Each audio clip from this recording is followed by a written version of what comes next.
அன்பு குட்டீஸ், இன்னைக்கு நாம சிட்டுங்கிற ஒரு சுறுசுறுப்பான அணிலை பத்தி தெரிஞ்சுக்க போறோம். அதுக்கு நட்ஸ் சாப்பிட்றதுன்னா ரொம்ப இஷ்டம். ஒரு நாள் அது ஒரு விசேஷமான நட்ஸை கண்டுபிடிச்சது. அது ஒவ்வொரு புதிருக்கும் விடை சொன்னாதான் அந்த நட்ஸ் திறக்கும். வாங்க, கண்களை மூடிக்கோங்க. நாம எல்லாரும் இப்போ அந்த காட்டுக்குள்ள போக போறோம். அடடே, அங்க பாருங்க! சிட்டு அந்த மாயாஜால நட்ஸை தொட்டதும் அது ஒளி வீச தொடங்கிச்சு. ஒரு மெல்லிய குரல் அந்த நட்ஸிலிருந்து வந்துச்சு. எனக்கு முகம் இல்லை, ஆனால் சத்தம் போடுவேன். எனக்கு கை இல்லை, ஆனால் பறப்பேன். நான் யாருன்னு கேட்டுச்சு. சிட்டுக்கு என்னன்னு தெரியல.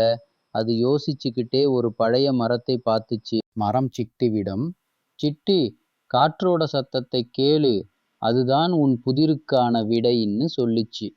சிட்டி காற்றுன்னு சத்தமா சொல்லிச்சு. உடனே அந்த நட்ஸு இன்னும் பிரகாசமா மின்னுச்சு. இப்ப அது ஒரு நீரோடைக்கு வழியை காட்டுச்சு. அங்க போய் பார்த்ததும் இன்னொரு புதிர் காத்திருந்துச்சு. நான் நீரின்றி ஓடுவேன், ஆனால் நதி அல்ல. எனக்கு வழி உண்டு, ஆனால் கரை இல்லை. நான் யார்? சிட்டு அந்த புதிருக்கு தன் புத்தியை பயன்படுத்தியது. நான் தான் போற வழின்னு சத்தமா சொல்லுச்சு. மறுபடியும் நட்ஸ் ஒளி வீசி ஒரு புதையலை காட்டுச்சு. அங்க ஒரு அழகான தங்க நிற பூ இருந்துச்சு. அது சிட்டுவிடம் இன்னொரு புதிர் கேட்டுச்சு. எனக்கு கண்கள் உண்டு, ஆனால் பார்க்க மாட்டேன். எனக்கு வாசனை உண்டு, ஆனால் மூக்கு இல்லை. நான் யார்? சிட்டுக்கு இது ரொம்ப எளிமையான புதிர். ஒரு பூன்னு சத்தமா சொன்னதும் தங்கப்பூவிலிருந்து ஒரு சொட்டு தேன் சிட்டுவுக்கு கிடைச்சிது. அப்போ சிட்டுவுக்கு இன்னொரு புதிர் காத்துட்டு இருந்துச்சு. நான் இனிமையானவன், ஆனால் வாய் இல்லை. எனக்கு தேனீதான் அம்மா. நான் யார்?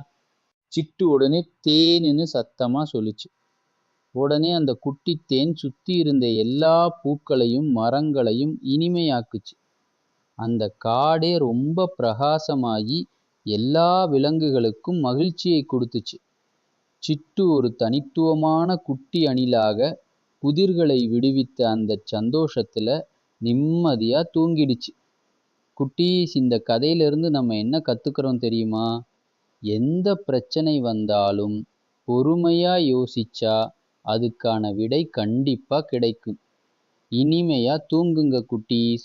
நாளைக்கு நாம மறுபடியும் சந்திப்போம். இனிய இரவு வணக்கம்.